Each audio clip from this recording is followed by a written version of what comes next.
എല്ലാവർക്കും active teachers കോർണറിലേക്ക് സ്വാഗതം. Means of transport എന്ന ചാപ്റ്ററിന്റെ ഒരു സിമ്പിൾ ഇൻട്രൊഡക്ഷൻ ആണ് ഇന്നത്തെ വീഡിയോ. ന്യൂ ടീച്ചേഴ്സിന് ഒരു ഐഡിയ കിട്ടാൻ വേണ്ടിയിട്ടാണ് ഇങ്ങനെ ഒരു വീഡിയോ ഇടുന്നത്. അപ്പൊ നിങ്ങൾ ആദ്യം തന്നെ കുട്ടികളോട് ചോദിക്കുക, കുട്ടികളെ നിങ്ങൾ രാവിലെ വീട്ടിൽ നിന്ന് സ്കൂളിലേക്ക് എങ്ങനെയാണ് വരുന്നത്? അപ്പോ സൈക്കിളിൽ വരുന്ന കുട്ടികൾ സൈക്കിളിൽ എന്ന് പറയും. അതുപോലെ ബസ്, സ്കൂൾ ബസ്സിൽ വരുന്ന കുട്ടികൾ സ്കൂൾ ബസ്സിൽ, ബൈക്കിൽ വരുന്ന കുട്ടികൾ അല്ലെ അച്ഛന്റെ പേരൻസിന്റെ കൂടെ സ്കൂട്ടറിലോ ബൈക്കിലോ ഒക്കെ വരുന്ന കുട്ടികൾ അങ്ങനെ പറയും. പിന്നെ കാറിൽ വരുന്ന കുട്ടികൾ ഉണ്ടാവും, ഓട്ടോയിൽ വരുന്ന കുട്ടികൾ ഉണ്ടാവും. അങ്ങനെയൊക്കെ കുട്ടികൾ ആൻസർ പറയും. അപ്പൊ ടീച്ചർ ഇങ്ങനെ ഒരു ചോദ്യം ചോദിക്കുമ്പോൾ തന്നെ റോഡിലുള്ള ഒട്ടുമുക്കാൽ മീൻസ് ഓഫ് ട്രാൻസ്പോർട്ടും കുട്ടികൾ തന്നെ പറയും.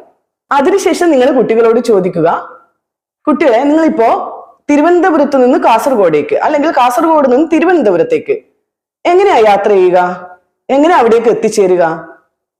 കുട്ടികളൊന്ന് ആലോചിച്ചിട്ട് എന്തായാലും പറയും ട്രെയിൻ വഴിയാണ് ടീച്ചറെ എന്നവർ ആൻസർ പറയും. ഇനി ഇന്ത്യയിൽ നിന്ന് ദുബായിലേക്ക് അല്ലെങ്കിൽ അമേരിക്കയിലേക്ക് അല്ലെങ്കിൽ കാനഡയിലേക്ക് അങ്ങനെയൊക്കെ പോണെങ്കിൽ നമ്മൾ എന്താ ചെയ്യാ? കുട്ടികൾ പറയും ടീച്ചർ എയറോപ്ലെയിൻ അല്ലേ, വിമാനത്തിൽ പോണം ടീച്ചറെ.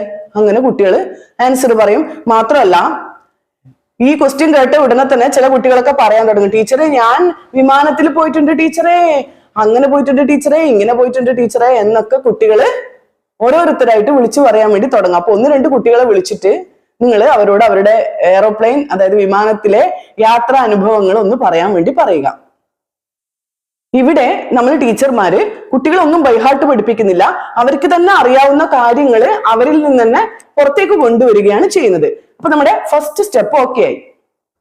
ഇനി സെക്കൻഡ് സ്റ്റെപ്പ് എന്ന് പറയുന്നത് കുട്ടികൾ പറഞ്ഞ ഓട്ടോ, കാർ, ബസ് അതുപോലുള്ള കാര്യങ്ങളൊക്കെ, അതുപോലുള്ള വെഹിക്കിൾസിന്റെ ഒക്കെ ഇമേജസ് നിങ്ങൾ ഒന്നുകിൽ ഫ്ലാഷ് കാർഡ് വഴി കാണിച്ചു കൊടുക്കുക, അല്ലെങ്കിൽ ക്ലാസ് റൂമിലെ സ്മാർട്ട് ബോർഡ് വഴി നിങ്ങൾ കുട്ടികൾക്ക് കാണിച്ചു കൊടുക്കുക.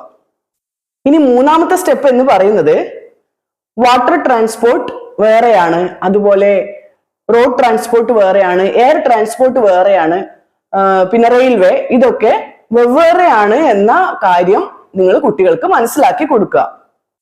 ഇതും കുട്ടികളോട് തന്നെ ചോദിച്ച് അവരിൽ നിന്ന് തന്നെ ഉത്തരം വരുത്തണം. കുറച്ച് നമ്മൾ ടീച്ചേഴ്സും കുട്ടികളെ ഹെൽപ്പ് ചെയ്യണം.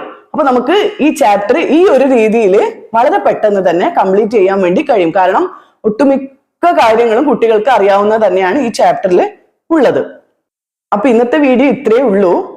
ഈ ഒരു ലെസൺ തുടങ്ങാനുള്ള ഒരു ഇൻട്രൊഡക്ഷൻ മാത്രമാണ് ഞാൻ നിങ്ങൾക്ക് ഇന്ന് പറഞ്ഞു തന്നിട്ടുള്ളത്. അപ്പൊ വീഡിയോ ഇഷ്ടപ്പെട്ടിട്ടുണ്ടെങ്കിൽ എല്ലാവരും ലൈക്കും ഷെയറും ചെയ്യണം കേട്ടോ. പുതിയൊരു വീഡിയോയുമായി നമുക്ക് വീണ്ടും കാണാം.